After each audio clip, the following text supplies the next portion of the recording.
So when you're hiring them, what is the explicit communication and expectations that you're outlining for them before you even offer them the job? And then, which means when I'm attracting that person to my organization or to do the thing I'm asking them to do, how transparent am I in their first point of contact and making sure that it is all in sync with what I want the desired outcome to be? Oftentimes, any conflicts that are happening on the back end of retaining your staff is often led to their experience is not meeting the initial expectations that were set for them. Hello, and welcome to the Stroke It podcast. I'm Alday Townsend, your host. This podcast is for individuals that are wanting to grow personally and professionally.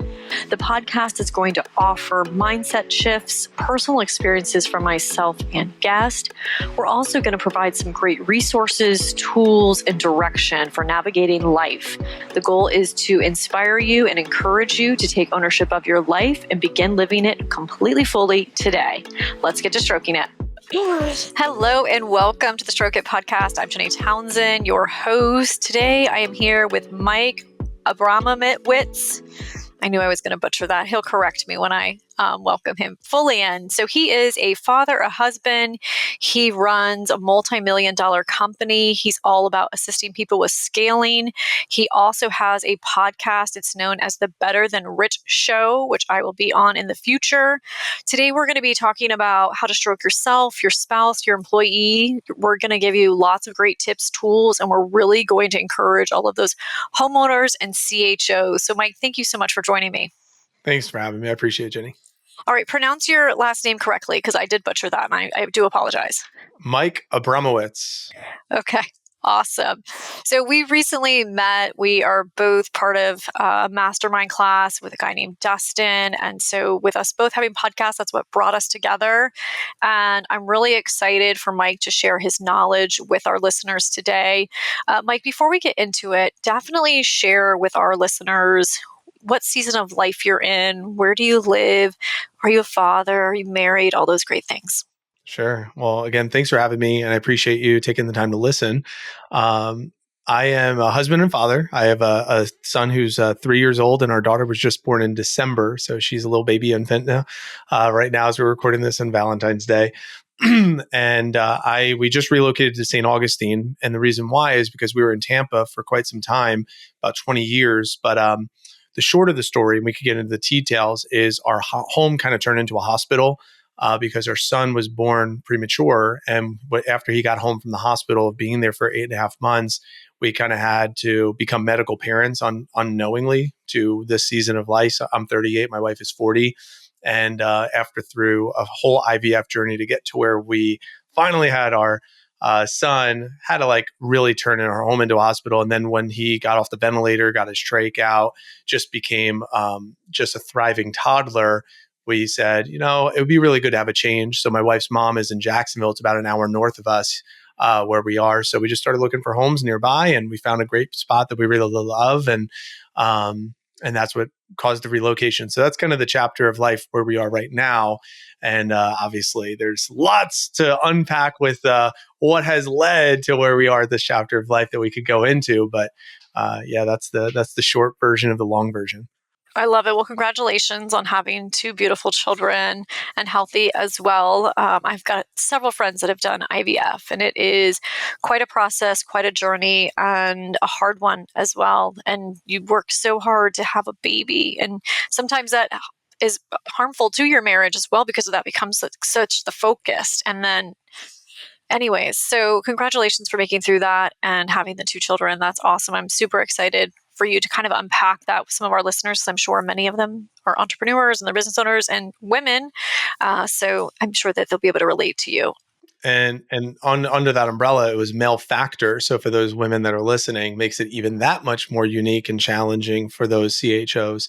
My wife was corporate, making 80 grand a year, and had to leave that. She has her master's degree to become a full-time medical mom due to the male factor IVF, having 5 pregnancies, 4 embryo transfers. I mean, all the thousands and thousands of injections. So there's a lot behind that journey. So if somebody is listening right now and they are on the journey, or if they've been on that journey, I feel you, I see you. It is tough, but the dude that's in the conversation sometimes don't really get it. But I would say that's something that I fully empathize with, because those injections really suck.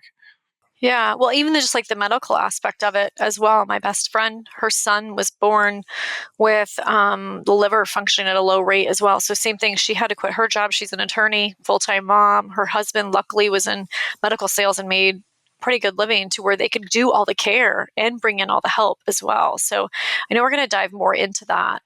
So thank you for being so vulnerable and open with us. I do really appreciate that because I'm sure it's challenging at times probably to speak about that because of the journey.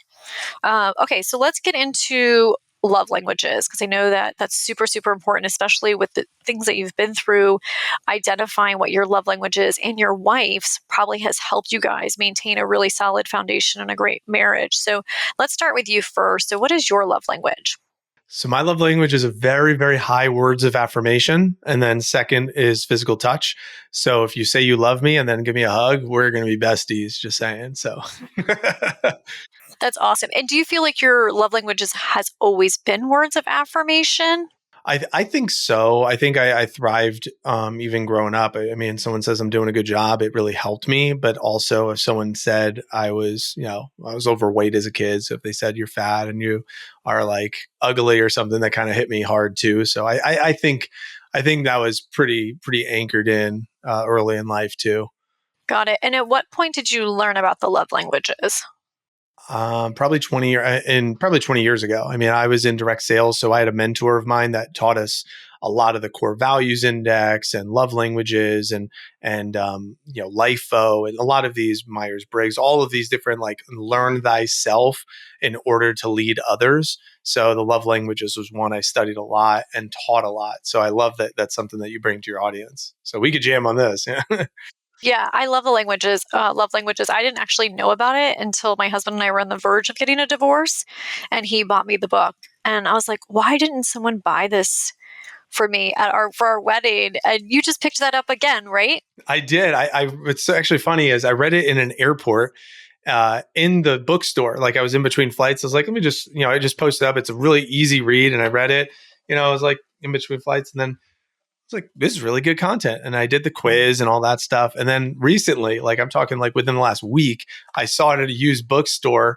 I was like, $5? Of course I'm going to get this. And yeah, it's a great read. It's easy. Yeah, and there's so much value packed in it too. And there's actually one for the workplace too. So I know you manage a lot of people, and we're going to be talking about all of the employees and how to create a healthy environment for them where they are thriving personally and professionally. But there is a workplace love languages book. I had actually a team member buy it for me, and I was like, oh, I must be needing to do a better job. So anyways, so okay, cool. So let's dive into the yourself section of this. And I think it's super important. I love that we've got male perspective as well. Talking about how do you care for yourself? How do you boost your happiness? How do you maintain your personal mental health, emotional, physical, so that you can be the best you can be for your wife, your children, and for your company? Sure. I love this question. I actually created a part of my education for our company is called the Time Rich Six.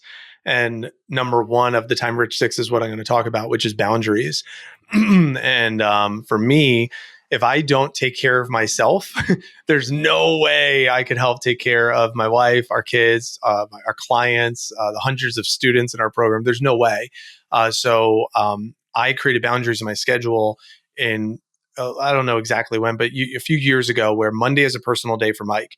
Mike gets to do whatever he wants to do on Mondays, and then Saturday is a personal day for my wife, where she gets to do whatever she wants on Saturdays.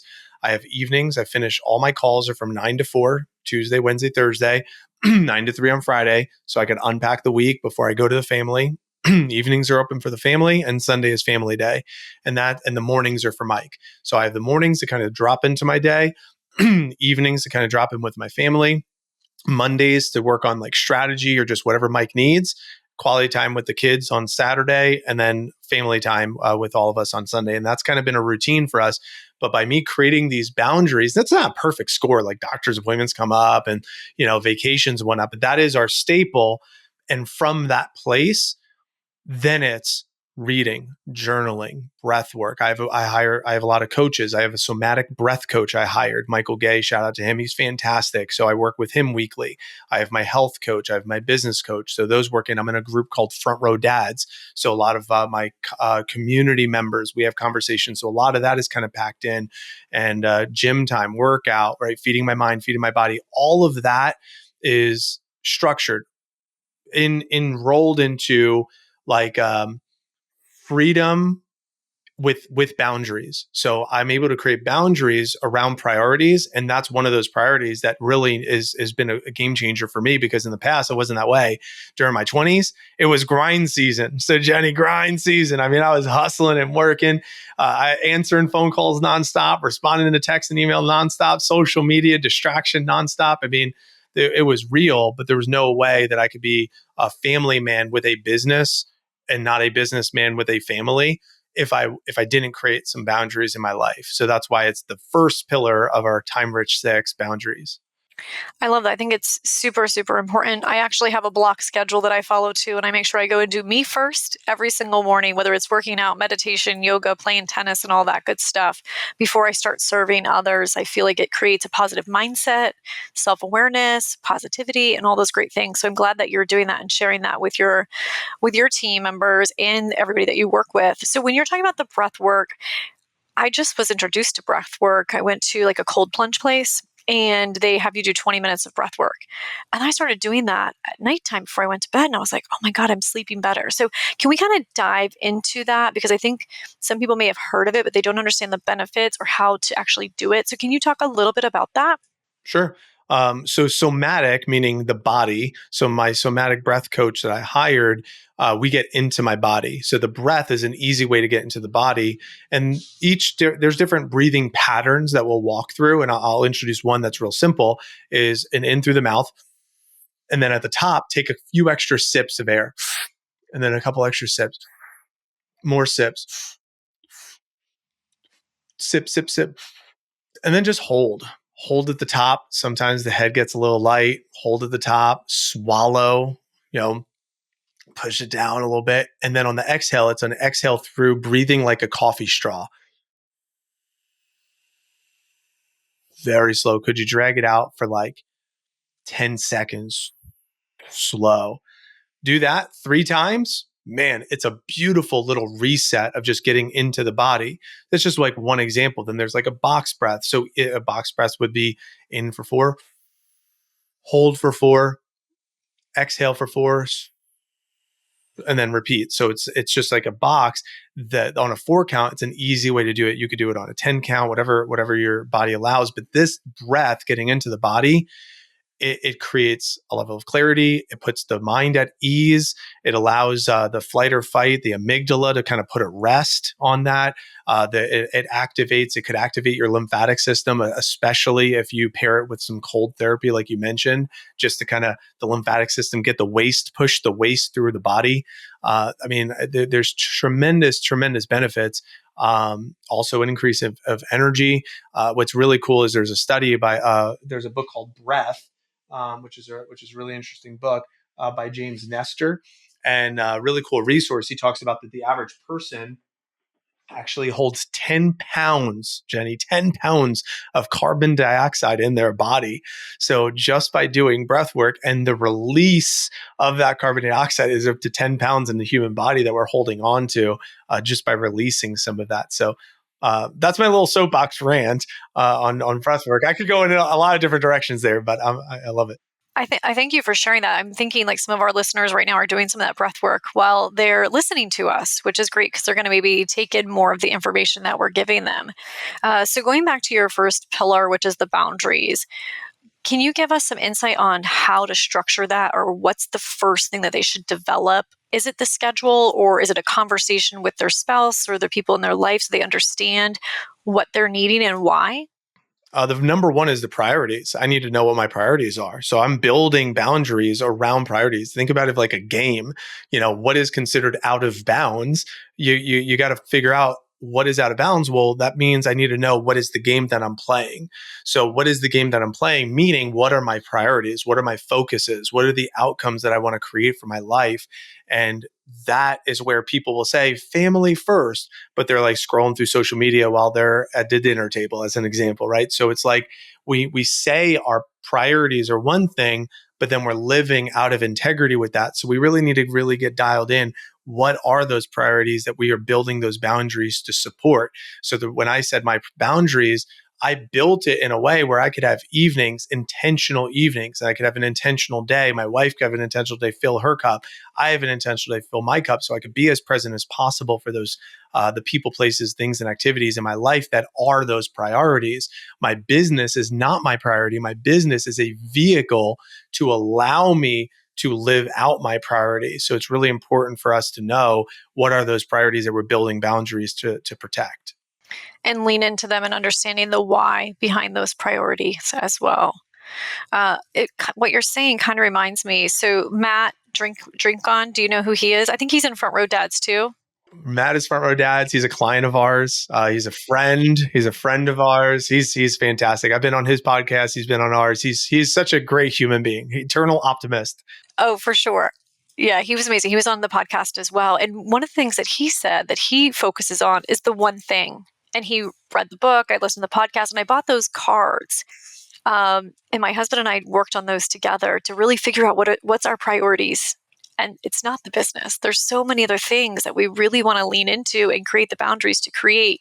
And one of them was like a home. And then there was a couple other ones. But were you going to say something about that? It's important to get aligned. And right now, my wife and we're in that season where we're figuring some of those out, because it's what's interesting is we know, I think if you're listening to this, you and your spouse probably know what they are, but to contextualize them, to organize them, to repeat them, to live by them, to act them out, it's like, that's the next step. And Matt has done a great job at that. And I feel like that's something that that's why I joined Front Row Dads. That's why I have these retreats with these men, so I can continue to create the environment with my wife to have these conversations. Because if I just show up and be like, hey babe, let's talk about values today.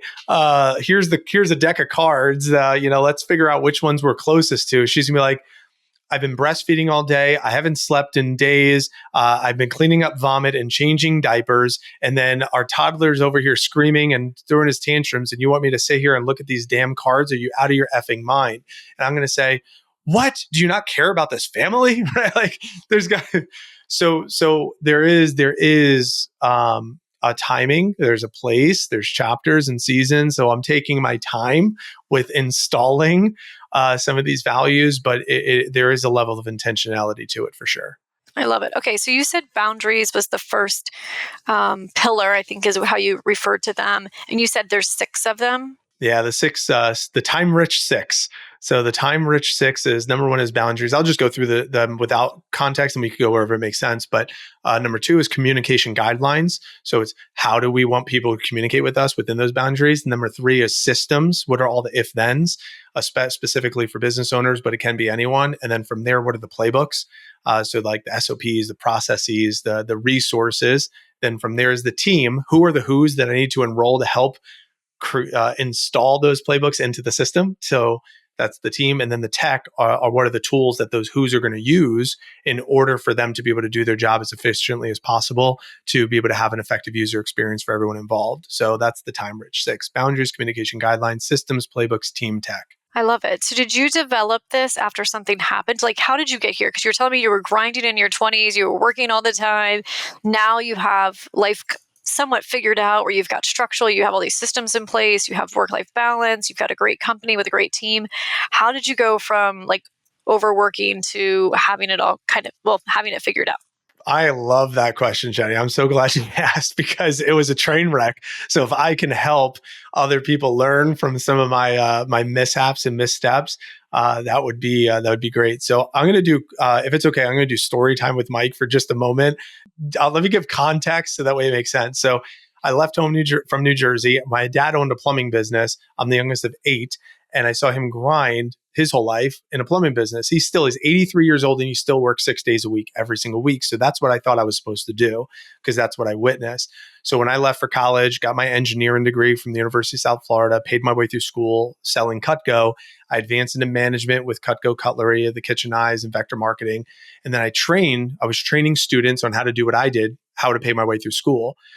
Everyone in that industry in direct sales also was like my dad, grinders, working. So that's all I was surrounding myself with. That's all I knew.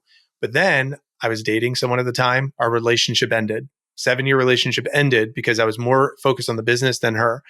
I had 3 houses before I graduated college. I had 3 rental properties. The market collapsed. 2008 happened. I thought I was going to retire at 40 and live the American dream and invest in all this. And then I was near bankrupt, 400 credit score, and in debt by $130,000. So my net worth was tied to my self-worth was tied to my net worth. And then I was broke. So my relationship ended. My money was gone. My healthy eating habits weren't very healthy. And then circa 2012, I went to a Tony Robbins event. I'm a 7-time firewalker now. So I have walked on coals too. yes.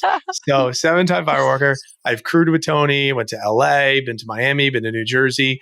I absolutely love his teachings. I've studied his practices. So since 2012, 2013, I realized that my mess is my message. At that event, that's what I heard. So I left that message. I left that event crafting what that message was.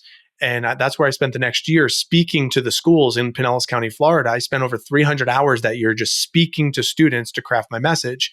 That turned into my first book, Grab Tomorrow Your Best Year Ever, which also paired with a passion project called PB&J for Tampa Bay, where we provided over 100,000 sandwiches to less fortunate. So I was writing books, I had 9 books, feeding the homeless while my direct sales business. But I was like, there's no way that I could be book signing, speaking, direct sales, all this, and then want to have a relationship. I've met a woman, my now wife. Like, how can I figure this out to be able to sustain everything that I want to sustain, but also have time freedom? So I hired a business coach, 2016, to teach me how to scale my business. His background, he helped scale a company in India from 6 million to 30 million. He had a staff of 1,400 people reporting to him. He left that to come back to America to train and teach small business owners on how to corporatize their small business. I was his first client. So I was learning how to install these systems and offshore virtual assistants and automations and technology to buy back my time, 2016, 17, 18. Then 2019, 2020, COVID hits, 2020.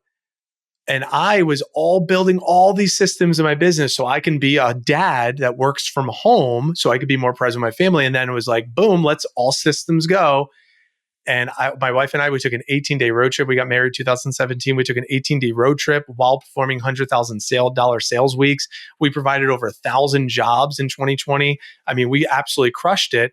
And then my son was born New Year's Eve, 2020.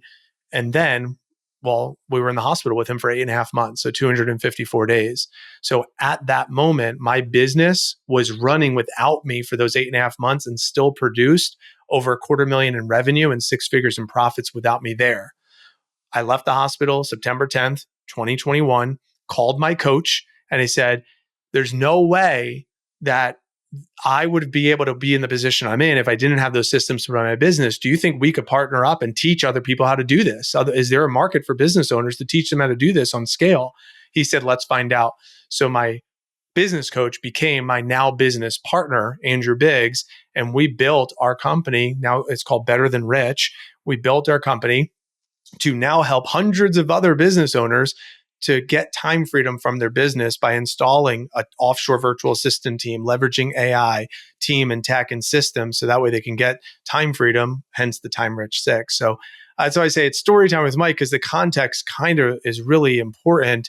And since then, since September 10th, 2021, not only have we helped hundreds of people buy back their time, but I think something that's relevant, Jenny, is that sometimes life circumstances happen and we don't know what we're truly capable of until we have to be put to the test.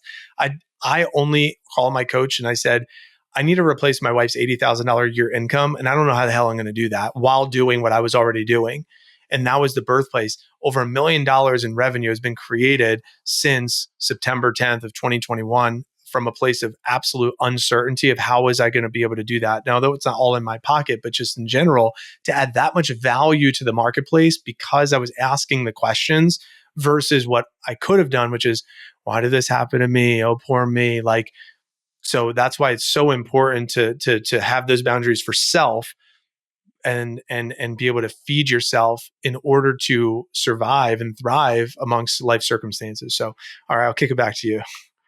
Yeah, no, I think it's great. And when you're talking about this, you were in the right mindset to make decisions because you had those boundaries and you were focusing on yourself and you were able to take this major obstacle and turn it into an opportunity, not only for you, but your family and for all these other business owners as well, which is just amazing. I think COVID did that for some businesses. Some businesses weren't able to adapt. With my company, we trimmed our fat. We cut a lot of expenses that we didn't really need. People left that were working for us but weren't really serving us and weren't going to be long term, and we became very profitable. And then we were in Florida, so we grew substantially, but we had to make really quick decisions very, very fast to help with the long term and the sustainability of the company that probably should have been made years prior, but we were just on autopilot, not in tune to certain things as well. So I love that you were able to take a negative situation and turn it so positive and just adapt on the fly. And it was tough. I had coaches in my corner. They're my most expensive friends. I was surrounded by community that was helping me.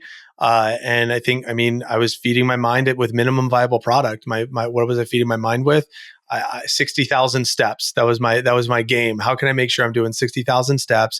And I had these goals. One of those was dad activities on a spreadsheet. And I would read those dad activities while my son was in the incubator to keep me centered and focused of like, these are the things I want to do with my son, and motion creates emotion. So let me just walk. If I walk and then I have something that's beyond the now that I could look forward to, that was my minimum viable product. And I didn't feel like reading. I didn't feel like journaling. I didn't feel like breath work. I didn't feel like cold plunges. Let me just move and let me just focus on what I want. And it was tough. It was a really challenging season. So if someone's listening to this and you're in a challenging winter season of life, I get it.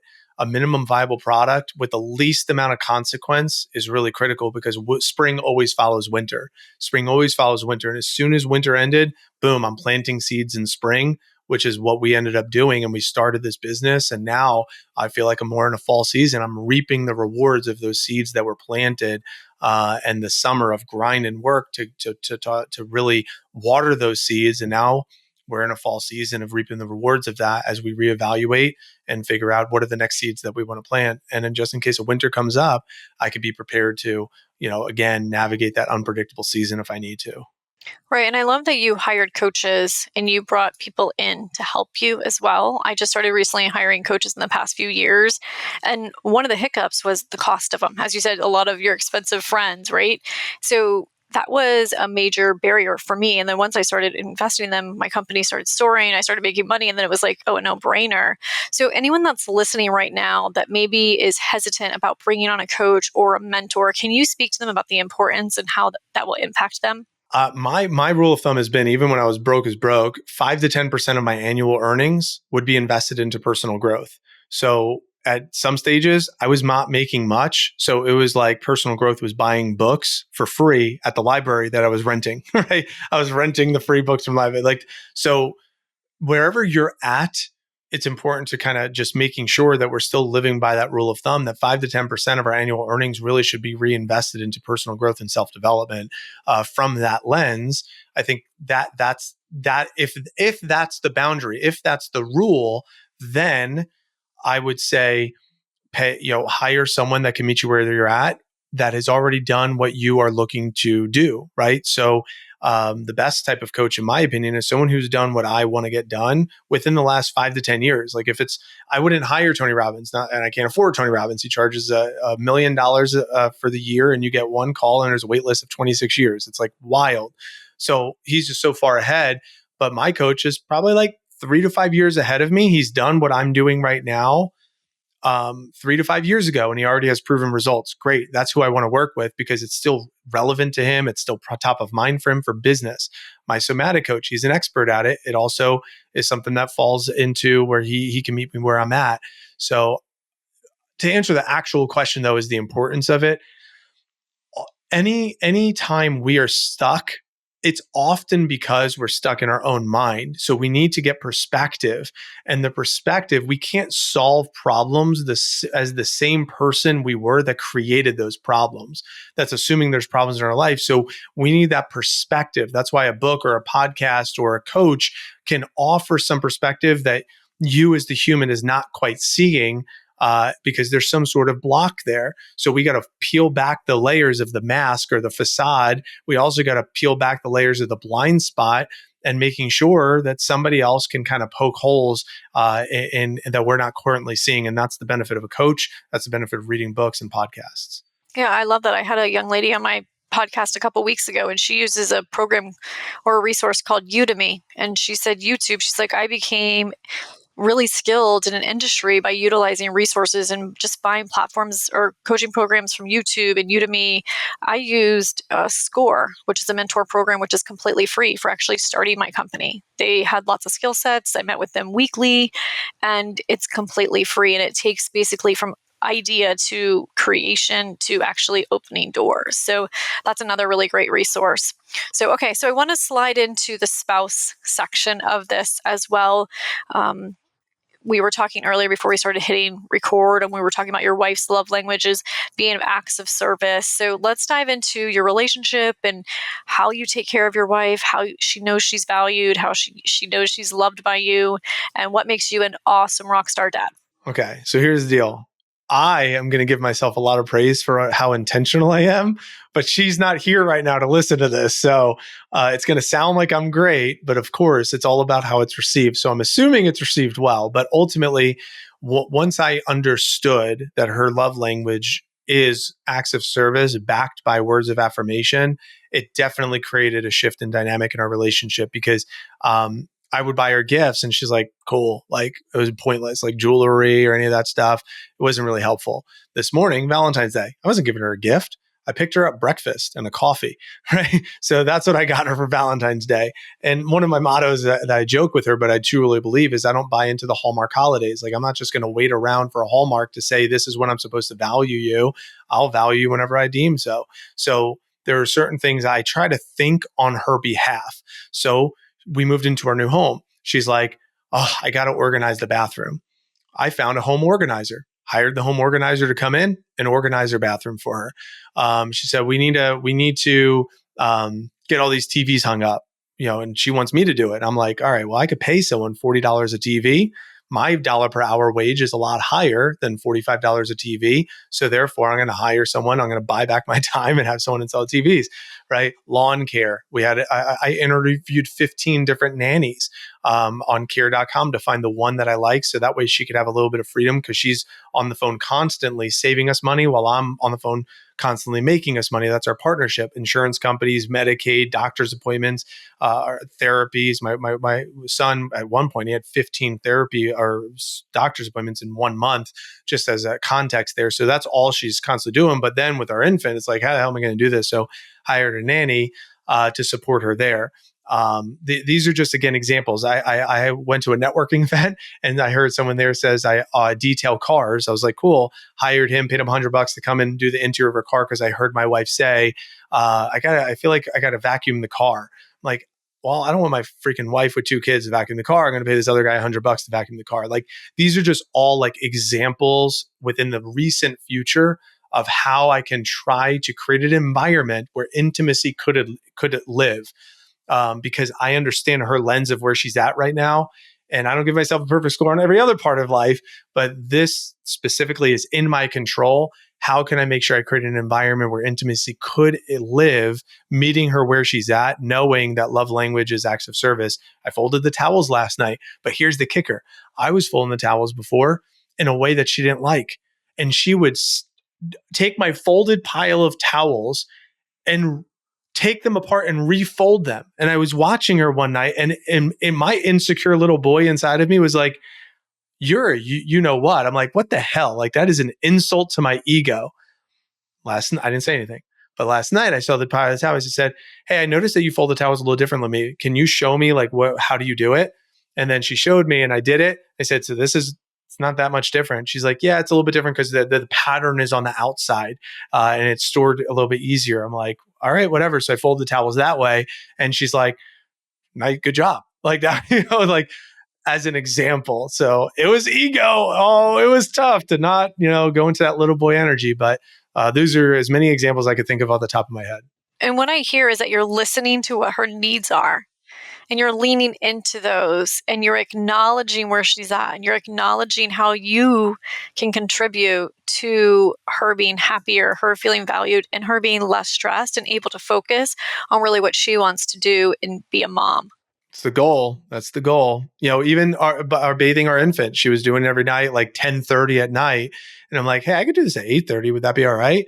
I didn't think she was going to let me do it. She's like, yeah, go ahead. I was like, cool. So every night for the last like 10 days, I've washed, I did do the bath for our infant. So do our toddler at like 7:30, tuck him in around that 8:15. And then I do Ella. I'll wash her in the little tub. And the last couple of nights I've been holding her and just reading a book.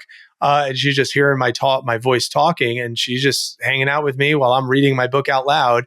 And that's been only a couple of nights, but it buys my wife back. I mean, she's got an extra like 2 hours at nighttime for her to do, shower and decompress or, clean up, or whatever the hell she wants to do that brings her energy. All that stuff doesn't make any damn sense to me that she would take 2 hours and clean, but that's up to her. Right.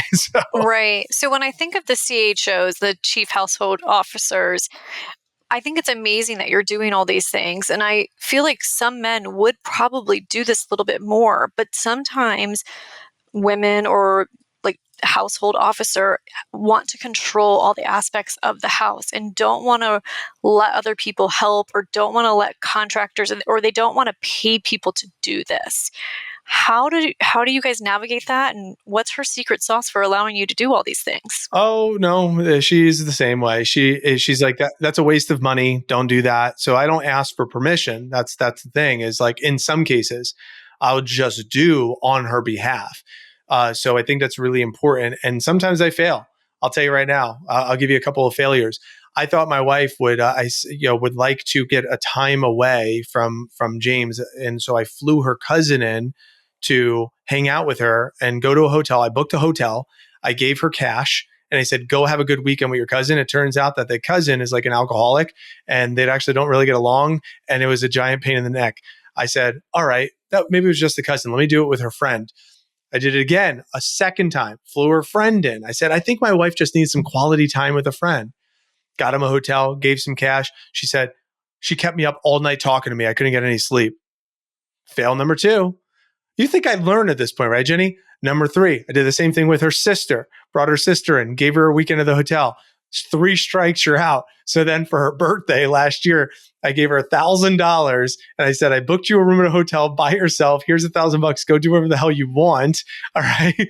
But what's the point? The point is, I don't get a perfect score, but I try to just creating that environment as the husband where she doesn't have to make the decision. I know my wife will control unless she feels like somebody else is controlling it. And if she feels someone else is controlling it, then she'll let go. So how can I position either myself or someone else to be controlling the situation? If the woman's showing up to organize the closet and is like doing the right thing, she's going to let it go. The first time the cleaning team came in, she's like, this sucks. It's not clean enough. Like, you're wasting your money. Are they coming back? I said, yeah, I signed up a subscription. It's a subscription. I can't get out of it. I have a contract. So they got to come back every 2 weeks. She's like, it's just such a waste. I don't think it's the first 5 times was like, you're just wasting your money. Now we're in it. And she's like, all right, tell them to clean up this part of the house. So she's sold. Oh, well, I love that you're catering to her needs. You're in tune to what she needs and you're just making those decisions. I think a lot of times men and spouses too, like they want permission or they want guidance or they want approval or they want to know specifically what they need, when just take the step forward, take action. And even if it's a failure, at least you're making an effort versus not doing anything at all. So all right, so I want to slide into the employee aspect of it. You have 40 team members. Obviously, you know your wife's love languages. You're very good at delegating. You're very good at making people feel appreciated, resourcing. Talk to me about how you manage your team members and how you create a really healthy environment for them. So This is a very loaded question to kind of unpack in just a few moments. But the most important thing that I would say is cadence of communication.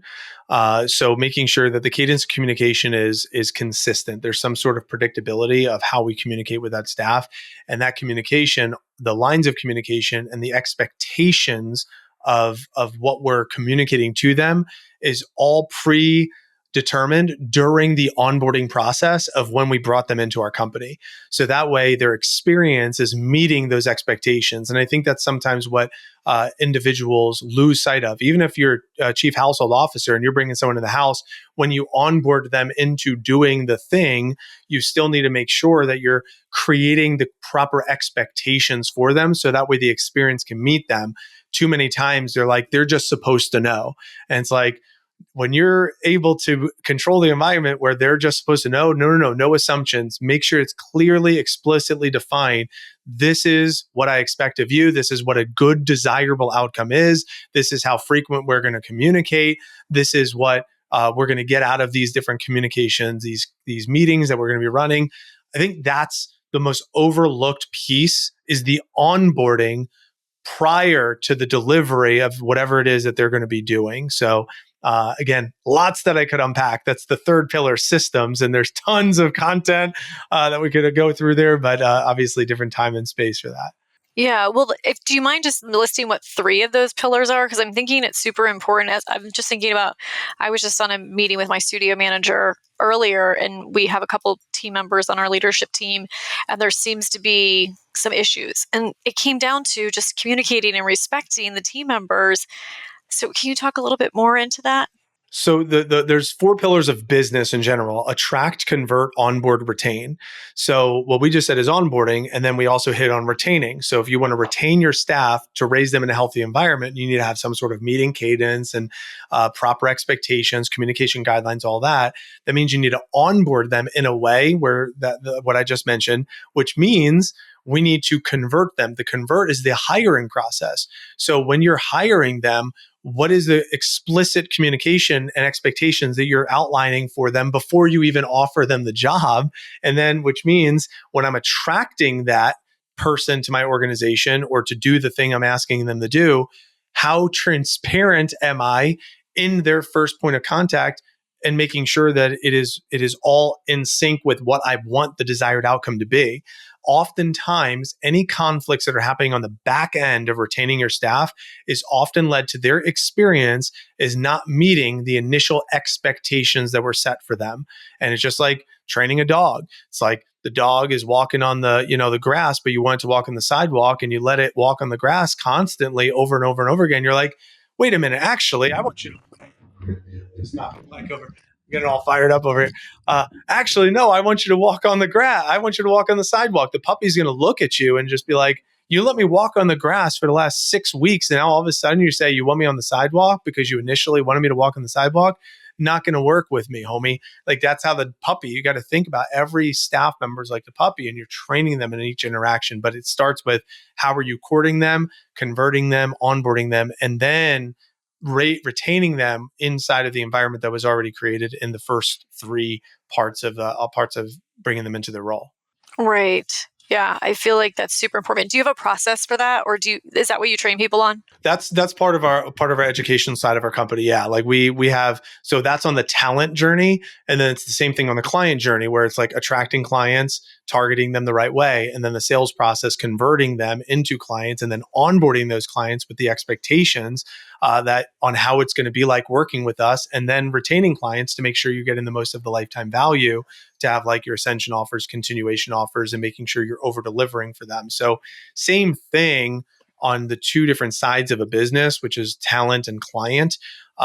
Same concepts, similar strategies, but I think sometimes business owners and entrepreneurs specifically forget that there's those 2 sides, and we got to do both of those, all 4 of those for each sides of our business. Which is a full-time job times 2.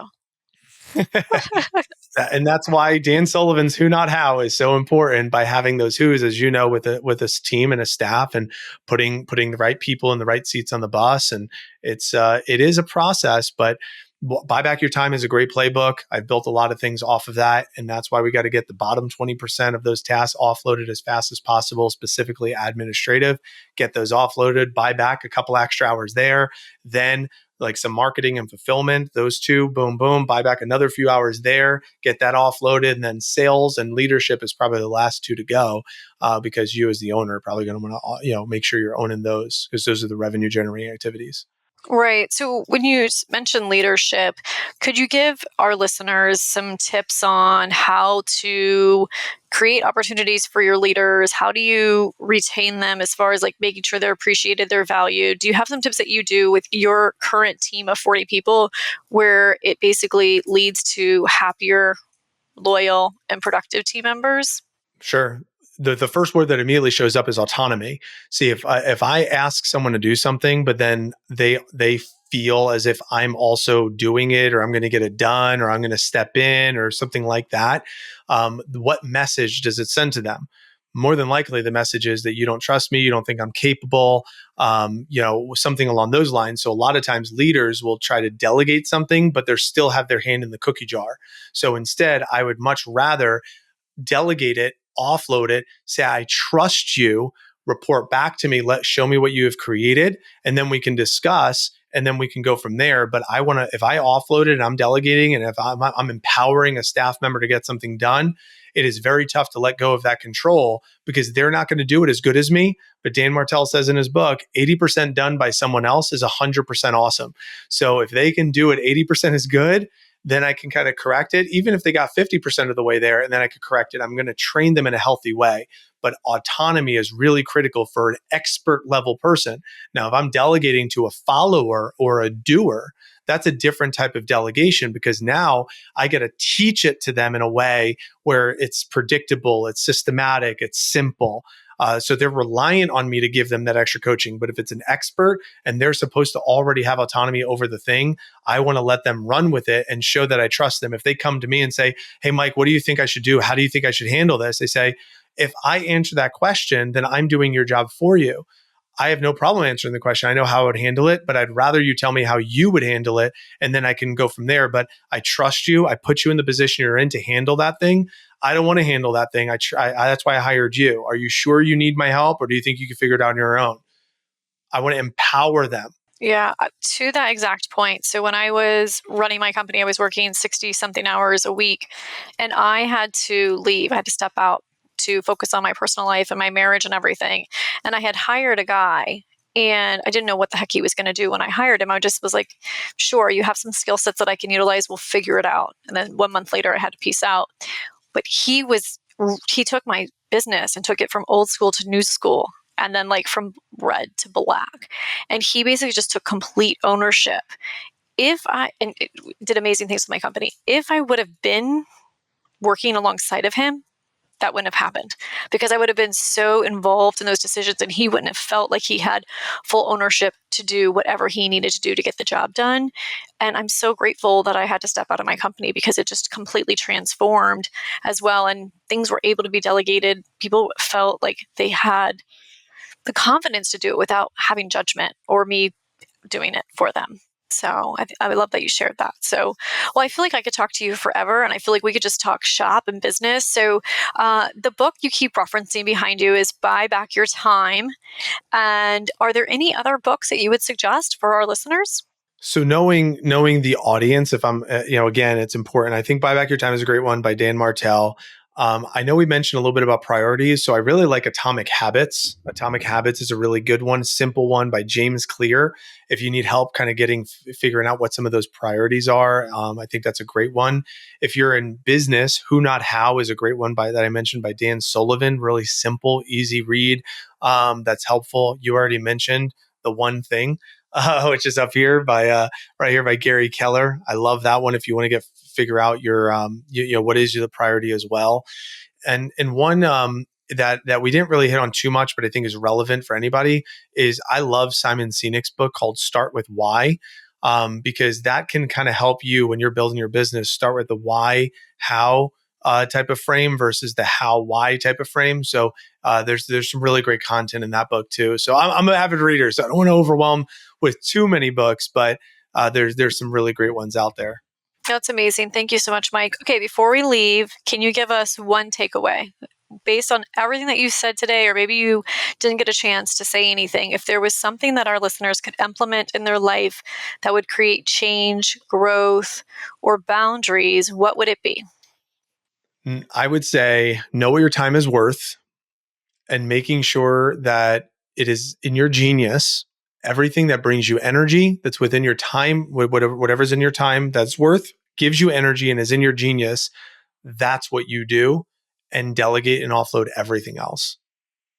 Do what's in your genius that's within your time's worth and brings you energy. Offload everything else.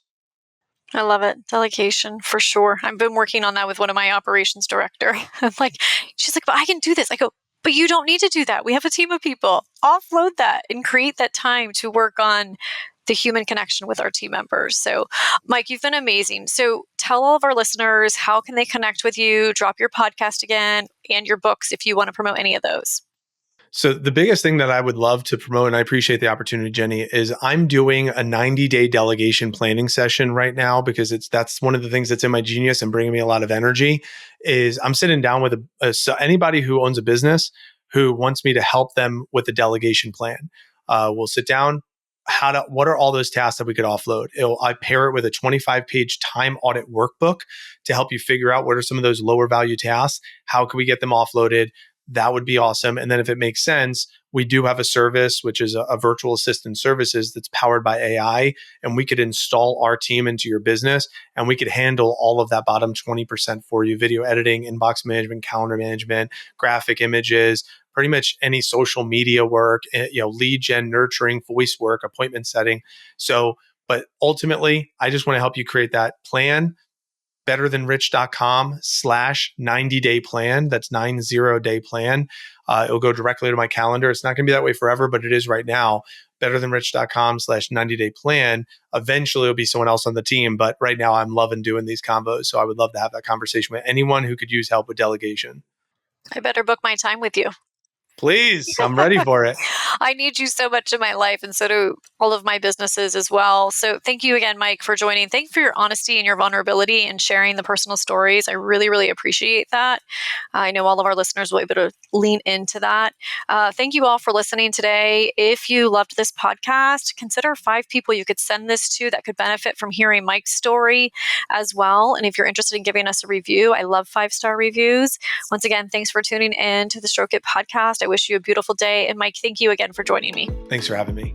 Thanks for listening to the Stroke It podcast today. If you want to stroke me, please consider giving me a 5-star review, sharing this podcast with 5 of your favorite friends or someone you may think could benefit from the podcast, and consider joining my collective. It's completely free for the first 30 days, and you can go to jennysfreegift.com.